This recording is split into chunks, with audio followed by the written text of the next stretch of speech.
was a time when God brought us to know who Jesus was. That was one of the most difficult times that I had. There is one of the ministers who say that, Pastor, I don't know. But you have come to the point that you only need God, but it's also one of the most challenging times in your life. That time, when we came to know how false Jesus was. You know, let me tell you this, people go on, you know, we love so much. Yeah, good. Those joking way of life. We love so much. And yet in our joking is our falling down. You know, people love so about Jesus. You know, me, I was one of the person who, when I was sitting there, Jesus could come and sit there.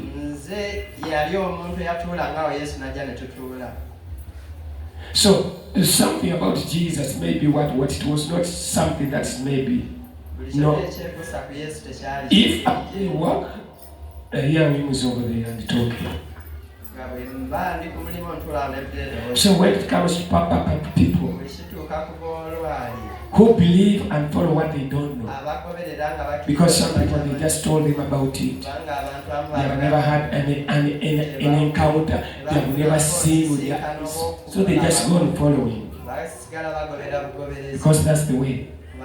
It's just like a sheep who goes following. With this one goes, and when it falls in that hole, this one keeps on coming. That's how we'll be made. But the day when Jesus came and told me that, let me tell you the truth. You're following what you don't know. But this is the truth about me. Me, I take people nowhere. And this is in me. And he brought out his very nature. And he was really very rubbish and very ugly and putting on rags. And told me that, you see, my ministry takes people. My ministry takes people out. So it's up to you. But I would advise you not to follow me. Take your way. Of course, it was so difficult.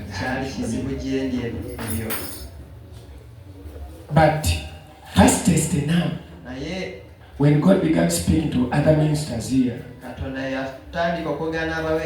we walked out and said, people, we are at the error. We've left God, we've gone with other gods. It's time we went back to God. We left God, we went after something else. And something else is destroying away people. It's taking people nowhere. You know, this week I was giving ministers here the message of Bishop Samanya. And Bishop Samanya was yelling and crying and telling people, please stand with him. I'm sick. I want 1.9 in 1 week. Please stand with me. If I ever prayed for you and you got blessed, please stand with me. A man who was everywhere, in every radio station, TV stations, when Jesus has told him that you don't know me. And this is the man who walked from a shrine. He came to Jesus. Being given a title of a bishop. You have churches that you have. Not one church. Now a bishop has fallen sick and is sick of an incurable sickness, whereby he's coming to beg people. Look onto that. Now that's what Jesus can offer people. Now today we want to thank God that we've come to the point of God, who is God. being the creator of everything. He is God.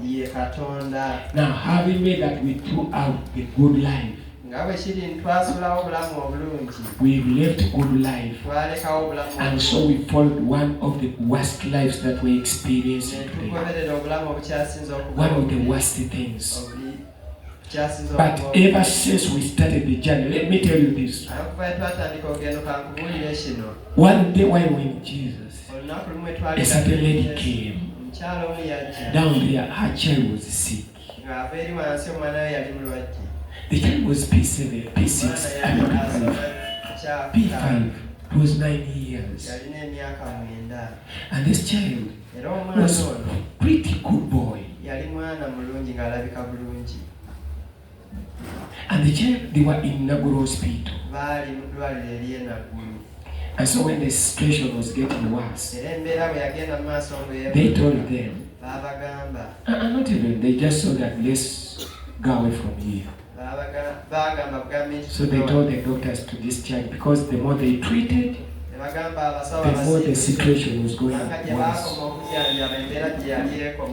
So what happens was, this woman walks out from the hospital and comes back home.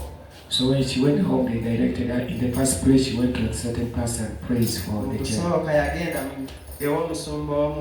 They prayed that your situation was not changing. And they came. They directed them to us. So they came home. And they reached and they opened for them. So when they opened for them, and they came to attend for them. So the child was helpless, sick. So I asked a few questions and we started praying. So when we started praying, they stayed at home up to evening, then they went back. Then in the following day, I thought that the child had gotten well. So the following day again, the woman comes back.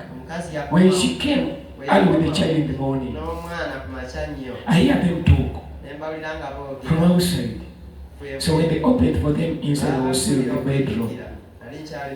Then I asked Jesus, why isn't this child getting healed? Then Jesus tells me that child is not going to be where to get healed. And I asked him why. And that's how we made it. He has to end there. There is no problem. He just has to die. Jesus not telling me, I love asking. You know me, I'm one of the most complicated persons. Just don't take me just. I asked him why isn't the child going to get healed? And he told me that's how it was made. So I walked out of the bedroom and even told me the time, how long this child is going to live. So I walked out, came and told the man that you know what, your child is not going to be healed. But I'm only giving you 5 hours. Make sure that you take this child to the real home where they will bury this child. If you can hire the car very fast, go and run. But you only have 5 hours to reach where you're going to bury this child. But what I encourage you, be firm. Don't cry, because your child is going to be with the Lord. So they walked from home. They went up there.